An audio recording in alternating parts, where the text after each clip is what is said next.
እኮ ምንድነው የምታወሩት? አንድ ሰው ሲዝረከረክ ከማየት ውጪ ሌላ ምንድነው የምታወሩት?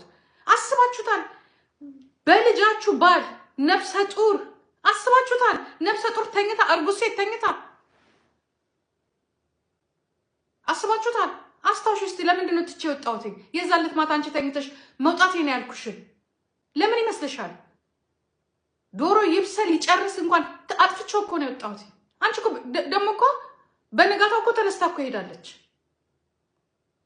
እኔ እንዳም በቃ እናቴ ነግሯት ይሆን ወየው ነገር ጠርጥራ ይሆን ተሰምቷት ይሆን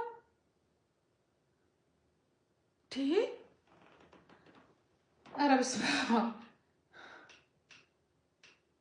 ለእኔ ራሱ ህልም ነው። እኔ እኮ አንዳንዴ ያቀን ህልም ቢሆን ደስ ይለኛል።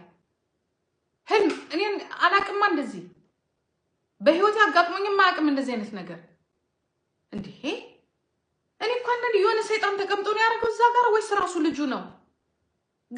ተነስቼ ሽንት ቤት ገባሁ ራሴን ያስኩኝ ምንድን ነው አልኩኝ። ወይ እንደ ሌላ ሴት ወይ የሆነ ነገር ሳደርግ ወይ እንደዛ ታደርጋለች ብሎ ፈልጎ ነው ወይስ ምን ነበር የሚፈጠረው የነበረው? እሺ እኔ እንደ ሌላ ሴት ሂጄ ከዚህ ልጅ ጋር ብገናኝ ኖሮ ምንድነው የሚፈጠረው? ምንድነው የሚፈጠረው? እሺ እንደ ሌላ ሴት አምሮኝ ወይስ እኔ ምን በኋላ ላይ ደግሞ ራሴን ምን አሰብኩኝ? ምናልባት እንዲህ ስለምል ምናምን ቆይቼ ነው ደግሞ እሱን ምናልባት አክቴ ይሆን የሚያየው ነገር እንደዚህ ቲክቶክ ማነው ሶሻል ሚዲያ ላይ ፌስቡክ ላይ የለበስኩት ደግሞ የተንጓተተ ረጅም ቲሸርት ሽቲ ነው።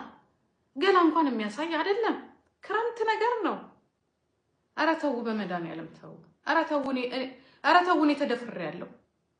ኧረ ተው እኔ ሜንታል ቶርችን የተደረግኩት ሁለታችንንም እኮ የመጣን እኮ የሰውዬ እኮ ጋይስ ሌላ ሰው ሌላ እኮ ታሪክ አለ እኮ ከዚህ የበለጠ